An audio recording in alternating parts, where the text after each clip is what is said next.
काय रुंदीकरण करतात कारण बाकीचं तर डोंगरच आहे तिथं त्याच्या बघा आता कसं टेक्निकली करायचं बापट सावंत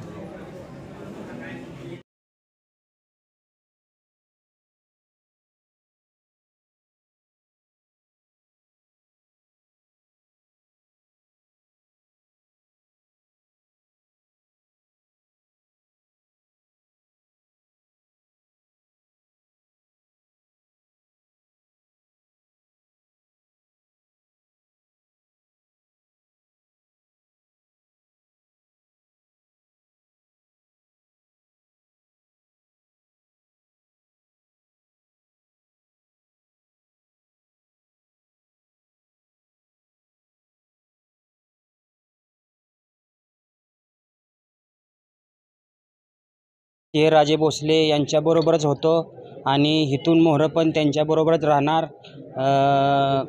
दीपक पवारांनी जे आम्हाला त्यांना बोलवून घेतलं होतं भेटायसाठी, पण त्यांनी वेगळंच त्याचं हे केलं, राजकारण केलं. त्याचे दबाव होता का त्यांचा? काय काय होतं नेमकं? कसं काय तुम्ही हे झालं? नाही भेटायसाठी बोलवून त्यांनी ते प्रवेशाचं हे दाखवलं. पण तुमच्या काळात मुखलरी घातल्या, तुम्हाला बाईट दिला, तुम्ही आमदारांवर टीका केली, ऊसाचं राजकारण करतात म्हणून. मग एवढं सगळं तुम्ही नाही आम्ही नाही, ती ऊसाची टीका आम्ही केलेली नाही. ऊसाची टीका आम्ही केली नाही. ऊसाची टीका ती त्यांनीच केलेली आहे. तुमच्या काळात मुखलरी घालायचं तुम्हाला कळलं ना का तुमचा पक्ष प्रवेश होतो? तुम्ही त्यावेळेस का विरोध केला त्यांना की असं काय करताय तुम्ही? मफलर घातलं, पण आम्हाला बाईटचा ह्याचा विषय काही माहीत नव्हता. ही बाईट दिल्यावर हे असं होतं की ते पुढं एवढं हे होतं, ते आम्हाला माहीत नव्हतं. काय तुम्हाला एवढं तरी माहिती होतं ना की तुम्ही पक्ष प्रवेश करताय, राष्ट्रवादीमध्ये जाताय, तुम्ही गळ्यात मफलर घातले, आम्ही सगळं केलंय ना? आम्ही प्रवेशाच्या उद्देशानं तुम्ही काय नेमकं दाखवताय? आम्ही प्रवेशाच्या उद्देशानं गेलेलो नव्हतो. तुम्ही ते केलं ते चुकीचं केलं का आता करताय ते चुकीचं करताय? काय केलं? ते केलं ते चुकीचं करतोय. आत्ता जे करतोय हे बरोबर करतोय.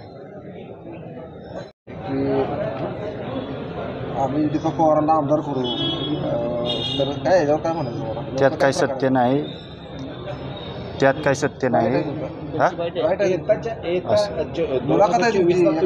की आमदार करणार आहे त्यांना तुम्ही मुलाखत दिलेली आहे, नेमकं काय काय म्हणतात? काय खरं आहे लोक त्यांना आमदार? ते काय खरं नाही. ते आम्ही त्यांच्या म्हणण्यानुसार बोलून गेलो चुकून. ते आमची चुकी झाली. ते आम्ही आज चूक सुधारलेली आहे आणि इथून पुढे आम्ही शिवेंद्रराजे भोसले साहेब, महाराज साहेब यांच्याबरोबर कायम राहू. ऊसाचं राजकारण चालतं का तुमच्या? ऊसाचा प्रश्नच नाही. आमच्यातल्या कोणाचाच ऊस नव्हता आणि ते बोलले ते चुकीचंच आहे. ऊसाचं राजकारण आमच्या इकडं अजिबात होत नाही. बाबा सर्वांना न्याय देतात. समान न्याय. बाबांच्या वाड्यावर सर्वांना समान न्याय भेटतो. ऊसाचं राजकारण होतच नाही. साधा एक करतो, तुम्हाला त्यावेळेस दबाव होता का आत्ता दबाव आहे? त्यावेळेस थोडासा दिशाभूल केली. दबाव नव्हता, दिशाभूल केली, लालच होती. त्यामुळं आम्ही ती चूक आमच्याकडून घडली. आत्ता कसलाही दबाव नाही. आम्ही आमच्या मनानं इथं आलो आहे. तुमच्या गावात दीपक राऊत मेळावा घेणार ते काय आता तुम्ही नियोजन? ते बातम्या चुकीच्या आहेत. ते म्हणजे मेळावा घेणार नाही. ती आमच्याकडून झालेली अजाणतेपणाने चूक होती. आम्ही तसं काही नाही. आम्ही आत्ता पण शिवेंद्र बाबांबरोबरच आहोत. इथून पुढे पण आम्ही शिवेंद्र बाबांबरोबरच राहू. आता किती लोक आले तुमच्या? आत्ता जवळजवळ एक 100 लोक आहेत आमच्याबरोबर. काय शिवेंद्र बाबांची चर्चा झाली? काय म्हणतो शिवेंद्र बाबांनी सांगितलं इथून पुढे व्यवस्थित हे करा. आहे मी बरोबर आहे. विकासाला कुठे नाही आणि आहेत कामं चालू आहेत, पण अजाणतेपणाने थोडी मुलं असल्यामुळे त्यांच्याकडून चुकून झालेलं आहे. त्याबद्दल आम्ही सर्वांची माफी मागतो. इथून पुढे दीपक पवारांनी तुमची दिशाभूल केली. तुम्ही आता दीपक पवारांना काय सांगाल या बाबतीत? नाही, ते आम्हाला माहीतच नव्हतं. हा पक्षप्रवेश आहे माहीतच नव्हतं पहिल्यांदा. तुम्ही त्यांना काय मेसेज देतात की असं दिशाभूल का करता? नाही, करू नका असं थोडक्यात. कारण का सर्वसामान्य घरातली मुलं आहे, त्यांना काही माहीत नसतं. तुम्ही जर असं करत असेल तर ते चुकीचं आहे असं मी मीडियासमोर सांगतोय. ऊसासंबंधी जे राजकारण झालं किंवा जे बोलले ते 4 जणांचा ऊसच नाही गावात गेले 4-5 वर्ष झाले. आणि जे स्टेटमेंट दिलं गेलं आहे की ऊसाचं राजकारण होतं, ऊस नेलं नाही. त्या चौकांचा ऊसच नाही. आमच्या गावात काही ऊस कोणाचा राहिला आहे असं आम्हाला आठवतच नाही गेली 10 वर्षात. आणि त्या चौकांच्या तोंडात जे शब्द दिले की ऊसाचं राजकारण चाललं आहे ते एकदम चुकीचं आहे. त्यांचा ऊस स्वतः नाहीच कधी लावलेला किंवा नोंदच नाही.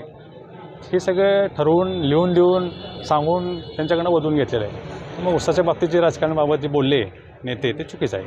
आता ठामपणे तुम्ही आबाराजेंच्या पाठीमागे आहात का? पाठीमागं होतो आणि आहेत.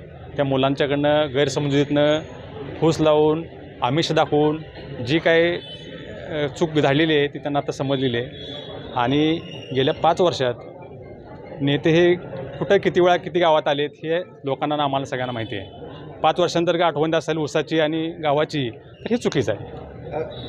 मुलांची कार्यकर्ते तुमचे म्हणले की बाबांच्या विरोधात आम्ही आता इथनं पुढं काम करणार आणि बाबांना फाडणार आणि दीपक पवारला आमदार करणार. तेच ते जे काही झालं त्यांच्या दिलेल्या आमिष आणि फूस ही फार मोठी.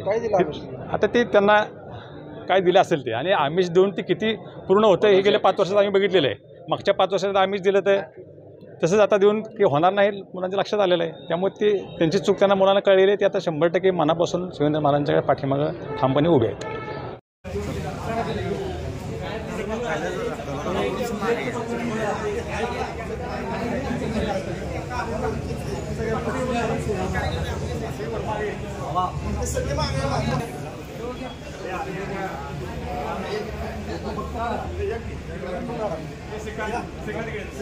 शिवाजी भोसले